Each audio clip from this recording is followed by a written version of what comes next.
The restaurant was buzzing with chatter, clinking glasses, and soft jazz music filling the air. It was one of New York's finest dining establishments, the Silver Lily, a place where only the city's most influential and wealthy gathered. But that night, something far bigger than gourmet meals and glittering chandeliers was about to unfold. At a corner table sat Veronica Lancaster, a young, spoiled heiress known for her beauty, arrogance, and her father's money. She was the daughter of billionaire real estate tycoon Charles Lancaster, a man who believed money could fix anything, and unfortunately, his daughter grew up believing the same. As she sipped her imported wine and flipped her golden curls, Veronica glanced impatiently at her waitress, a woman in her early 30s wearing a crisp white uniform and an easy, polite smile. Her name tag read, Amara. Amara moved with quiet confidence, balancing dishes and trays like a professional who'd done this countless times. But tonight, she wasn't just a waitress. She was Agent Amara Johnson, an undercover FBI agent working on a high-profile money laundering case. The restaurant, unbeknownst to most, was suspected of being one of the front businesses in the Lancaster family's network. The FBI had placed Amara there to collect evidence, documents, transactions, conversations, anything that could tie the Lancasters to the illegal offshore accounts under investigation. But Veronica had no idea. To her, Amara was just another waitress, someone to look down on. "Excuse me," Veronica snapped, tapping her champagne glass sharply against the table. "I've been waiting forever. What's taking you so long?" Amara turned, her tone still calm. "I apologize, ma'am. The chef is preparing your meal fresh. It should be out in just a moment." "That's not good enough." Veronica spat, her voice echoing through the restaurant. "I paid for 5-star service, not this slow-motion act."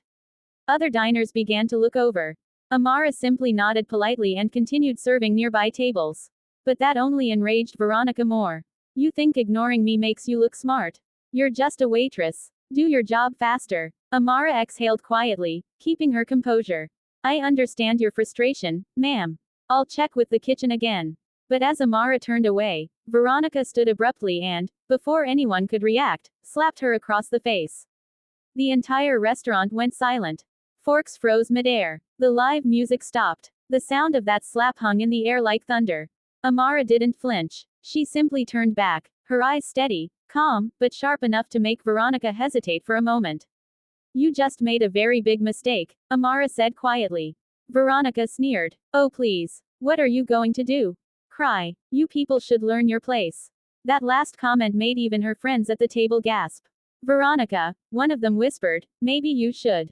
But Veronica wasn't listening. She was too wrapped up in her own pride and prejudice. Amara took a slow breath, then spoke into the small microphone hidden in her collar. "Unit 3, this is Agent Johnson. Confirming physical altercation. Proceed with Phase 2. Veronica frowned, confused. "What did you just say?"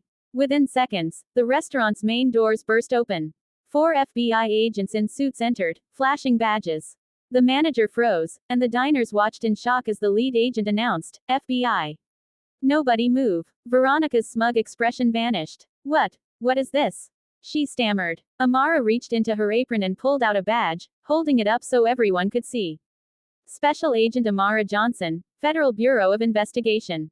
The heiress's jaw dropped. "You've been under investigation for 6 months, Amara continued, her voice steady but firm. "And this restaurant is one of the key locations tied to your father's laundering operations."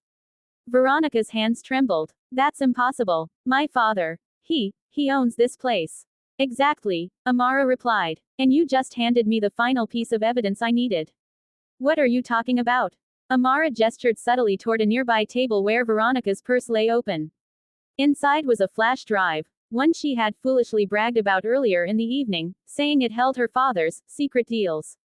The FBI had been tracking that device for weeks. "You brought your father's files to a public restaurant," Amara said. "Our surveillance caught it the moment you walked in." Veronica backed away, her eyes darting toward the door. "You can't arrest me. Do you know who I am?" Amara stepped closer, her expression unchanging. "Yes, Miss Lancaster. I know exactly who you are. That's why we've been watching you." 2 agents moved forward and gently but firmly placed Veronica in handcuffs. The restaurant erupted in murmurs and whispers. As they led her away, Veronica's earlier arrogance melted into desperation. "Please. You don't understand. I didn't do anything. My father, he made me bring the files. I just wanted to help." Amara shook her head. You helped plenty. As the agents escorted Veronica out, Amara stood in the center of the restaurant, her calm mask finally softening. The manager approached her nervously. Agent Johnson. I had no idea. That's okay, she replied kindly. You'll be questioned too, but if you've been running things clean, you'll be fine. Within an hour, the restaurant was sealed off as evidence. Customers were interviewed, staff questioned, and within 24 hours, Charles Lancaster himself was arrested at his mansion in the Hamptons. The news broke the next morning. Greater than, billionaire real estate tycoon and daughter arrested in massive FBI money laundering sting. Veronica's face was plastered across every screen, the same hand that once slapped a waitress now cuffed in steel. Days later, Amara sat in her office, reviewing the case files. Her partner, Agent Daniels, walked in with a grin. Nice work, Johnson. That slap went viral. You handled it like a pro. Amara smirked slightly. I wasn't there for fame. I was there for justice. Daniels nodded. Still, it's poetic. The rich girl who thought she could buy respect ended up learning what it really costs. Amara leaned back in her chair, gazing out the window. People like her think power means control. But real power, she said, is keeping your integrity when others lose theirs. The Bureau awarded her a commendation for professionalism and restraint under pressure. But for Amara, the real victory was personal. She had grown up in a small town where her mother worked 3 jobs and often faced discrimination from people who thought they were better. Amara had promised herself that one day, she'd stand up for people like her mother, people who were treated as less. And that night at the Silver Lily, she had done just that. Months passed. The restaurant reopened under new management, now completely clean. One afternoon, Amara visited, dressed casually this time, just another customer enjoying lunch. The new staff greeted her warmly, and one of the waiters recognized her. Hey, aren't you that agent from the news? He asked. Amara smiled faintly. I suppose I am. He nodded with admiration. That was legendary. You handled her better than anyone could have. Amara just chuckled. Sometimes the best way to teach a lesson is to stay calm while the world loses its mind. As she enjoyed her meal, she glanced around the bustling restaurant.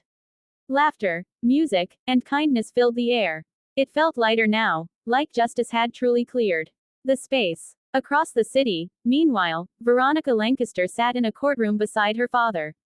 Gone were the designer clothes and diamond jewelry. She looked small, frightened, finally understanding that money couldn't erase the truth. When the judge announced her sentence, community service and mandatory ethics counseling, Amara happened to be watching the broadcast from her office. Her partner looked over. You think she'll learn anything from this?